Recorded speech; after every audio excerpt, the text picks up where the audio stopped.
As so you know, I'm in the middle of a project, so we'll keep this up later. I'll show you my custom work on minis soon. And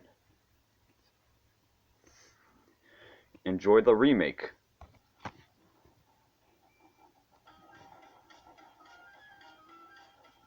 One evening, Percy was bringing stone trucks from the harbour.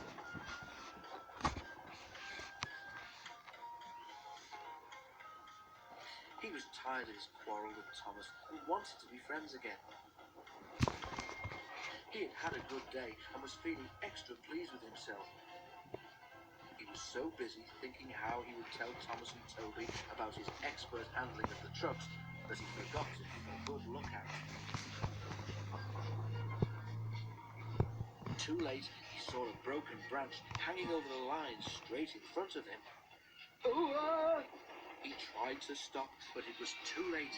The branch hit his smoke box, broke away and crashed to the ground. Ouch! He exclaimed a moment later.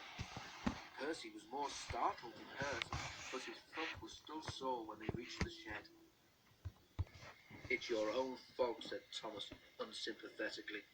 You should keep a better lookout. I've no patience with you. Pooh, retorted Percy huffily. He forgot his good resolution and talked to Toby for the rest of the evening. Percy didn't speak to Thomas the next day either. I say, Toby, he said in the shed that evening. What's a drip, do you know? Toby pondered. It's when rain comes through a hole in your cab and fireman hasn't got time to mend it, he decided at last. That's silly, objected Percy. I heard a boy on the platform call his friend one this afternoon. I'm sure he couldn't have come through a hole in my cab, he added earnestly. Thomas was tired of being ignored. That's different, he interrupted loftily. The boy just thought his friend was being a coward, or silly, or a spoilsport. Percy thought about this. So if, he suggested reflectively, if you stopped me from doing something nice, would you be a drip, Thomas? You're the drip, answered Thomas crossly. Now go to sleep like a sensible engine. Stop talking nonsense. Percy was offended.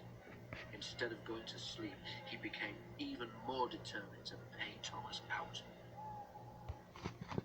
Next day, when Thomas set out along the valley, he was trying to make up for lost time.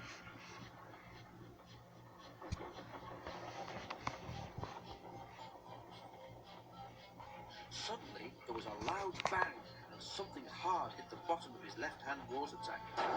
Ouch! Exclaimed Thomas and stopped. As he did so, he felt water splashing cold against his wheels. One of your side rods has broken, said his driver. It swung up and punctured your tank. We'll have to get help.